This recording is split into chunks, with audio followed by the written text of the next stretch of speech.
وَمِمَّنْ خَلَقْنَا أُمَّةٌ يَهْدُونَ بِالْحَقِّ وَبِهِ يَعْدِلُونَ، اور انہی میں سے جو ایسے ہیں جو ہم نے پیدا کی ہے ایسی امت جو راہ دکھاتی ہے حق کے ساتھ اور حق کے ساتھ عدل و انصاف پر قائم ہے. یعنی کون؟ اہل حق، اہل ایمان، مسلمان.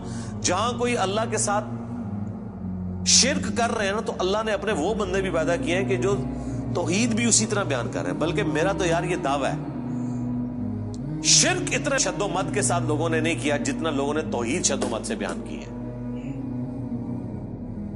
تو اللہ تعالیٰ ایسے بندوں پر فخر کرتا ہے جو اس کی توحید کو بلند کرتے ہیں. سبحان ربک رب العزت عما یصفون. دیکھیں نا سورہ الصافات میں اللہ نے ایک ایک نبی کا ذکر کیا ہے. یار اللہ کو جو بندے پسند ہیں نا وہ اس کے پیغمبر ہیں. حقیقت بات ہے. اس لیے میں اکثر کہتا ہوں کہ اگر اس کائنات کی سب سے بڑی کوئی دعا ہے نا تو یہ ہے کہ یا اللہ پیغمبر بنا دے. لیکن یہ دعا حرام ہے کیونکہ پیغمبر کا عہدہ وہبی ہے، کسبی نہیں ہے. وہبی ہے یعنی گاڈ گفٹڈ، کسبی یعنی ایفرٹ پٹ کر کے نہیں آپ حاصل کر سکتے. اگر اس کائنات کی کوئی سب سے بڑی دعا ہے نا تو یہی ہے کہ اللہ پیغمبر بنا دے، تو یہ تو پاسبل نہیں. تو اس کے بعد دوسری دعا یہ ہے کہ ہمیں قیامت میں اور جنت میں انبیاء کا پڑوس نصیب فرما. آمین. اس سے بڑی کوئی دعا ہو ہی نہیں سکتی. تو اللہ کو اپنے پیغمبر اتنے پسند ہیں، اللہ تعالیٰ اتنی تعریف کر رہا ہے ابراہیم کی کہ اللہ تعالیٰ کے لیے بس ابراہیم ہی ہے انسانیت میں. اس طرح ذکر ہے. اللہ تعالیٰ کیا فرماتا ہے؟ ابراہیم جس نے ہم سے وفا کی، سورہ النجم میں. سورۃ البقرہ میں اللہ تعالیٰ فرماتا ہے جب جب آزمایا ابراہیم کو اس کے رب نے تب تب وہ کامیاب ہوا. پھر سورہ الصافات میں تو بڑی قربانی کا ذکر ہے کہ بیٹے کی قربانی مانگ لی. پھر اللہ نے کہا کہ سلام علی ابراہیم، سلامتی ہو ابراہیم کے اوپر. یوں ہی ہم جزا دیا کرتے ہیں اپنے نیکوکار بندوں کو.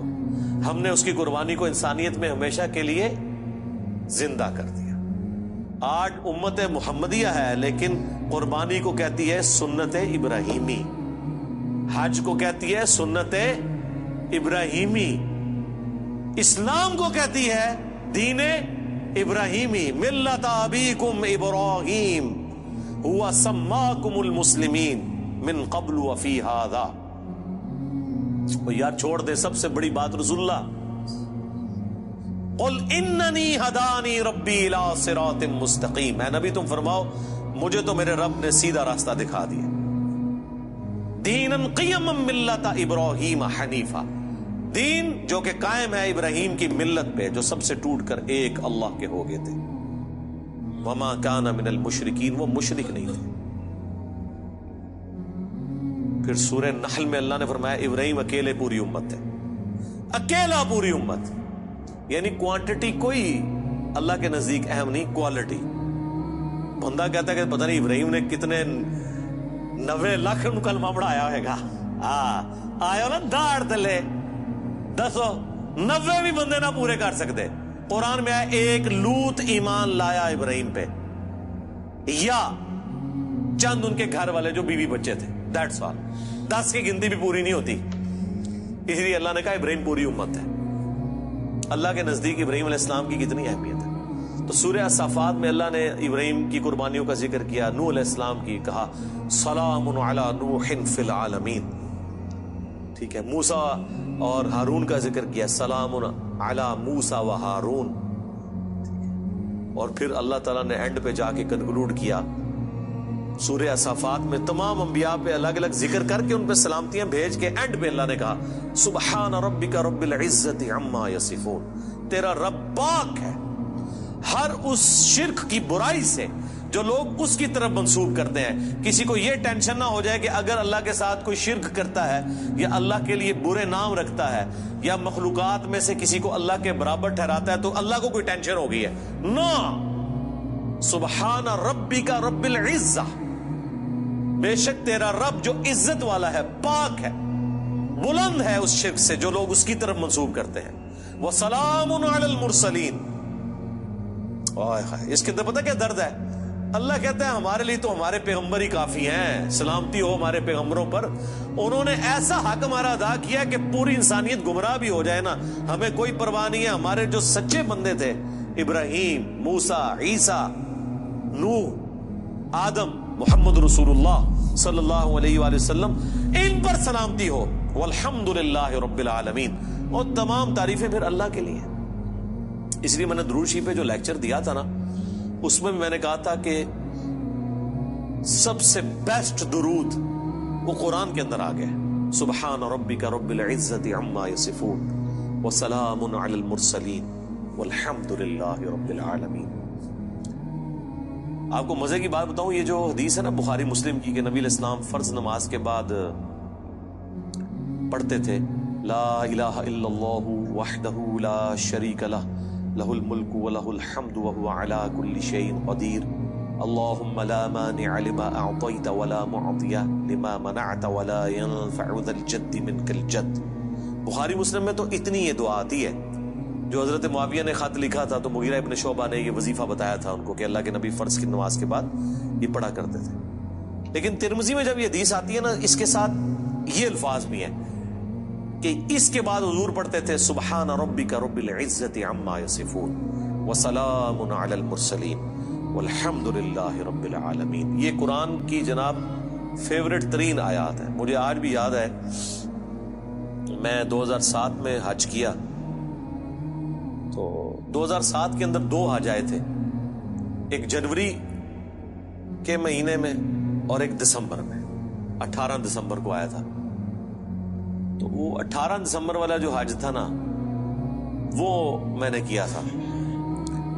تو میدان عرفات میں اس ٹائم تو ظاہر ہے ہم نئے نئے خود ابھی رائے حق کے مسافر تھے، ابھی تو پتہ ہی نہیں تھا کہ اللہ نے کتنا بڑا کام لینا ہے، میں نے تو ابھی کوئی ویڈیو ریکارڈنگز بھی شروع نہیں کی تھی۔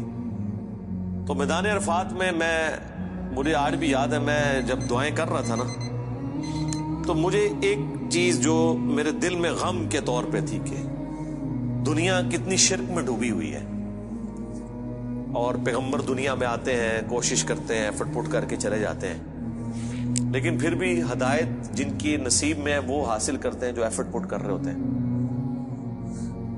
تو اللہ تعالیٰ نے اتنی بڑی کائنات بنائی، اتنی مخلوقات پیدا کی، لیکن اینڈ رزلٹ یہ نکلا ہے۔ دنیاوی طور پہ تو ہم اسے ناکامی سمجھ رہے ہیں نا کہ اتنے بندے پیدا کیے ہیں تو وچوں جڑے کام دے بندے نے وہ چند ہی کی نکلے نے، باقی تو سارے فارغ ہو گئے، ٹھیک ہے۔ تو اب دنیاوی اعتبار سے تو ہم شاید اسے کریٹر کی کمزوری سمجھ رہے ہیں، لیکن اللہ تو بے پرواہ ہے، اللہ کو تو کوئی فرق نہیں پڑتا، سارے جہنم میں چلے جائیں، سارے جنت میں چلے جائیں، اللہ کو کوئی پرواہ نہیں۔ تو اس کے اوپر میں بہت زیادہ ایمفسائز کر رہا تھا اور میں بڑا پریشان تھا۔ تو اس وقت اچانک جو ہے نا اللہ تعالیٰ انسان کو چیز یاد دلواتا ہے نا، تو مجھے اللہ تعالیٰ نے میرے دماغ میں یا میرے دل میں یہ چیز ڈالی کہ سبحان ربک رب العزت عما یصفون،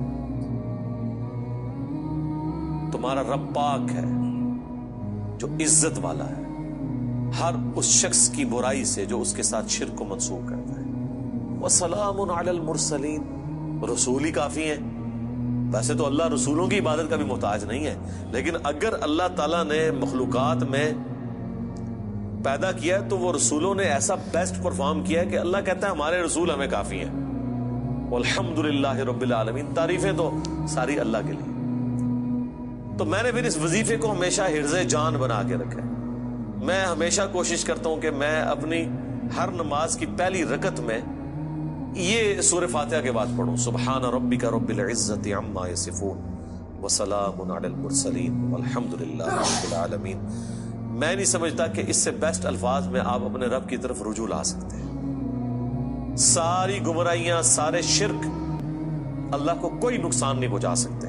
سبحان ربک رب العزت عما یصفون۔ اور اللہ کے بعد اگر کوئی حقدار ہے نا کہ اس کا شکر ادا کیا جائے تو وہ اللہ کے پیغمبر ہیں، جنہوں نے کمٹمنٹ کے ساتھ اللہ کی مخلوق تک اپنا پیغام پہنچایا، اور وہ اللہ نے اس میں ایڈ کر دیا وسلام علی المرسلین، سلام ہو رسولوں کے اوپر، والحمد للہ رب العالمین، اور تمام تعریفیں اس رب کے لیے جو سارے جہانوں کا پالک۔ تو میرے بھائی قرآن جس کو باپا مانتا ہے نا وہ پیغمبر ہوتے ہیں، باقی آپ کے بنائے ہوئے باپے ہیں، باقی سارے فالوورز ہوتے ہیں۔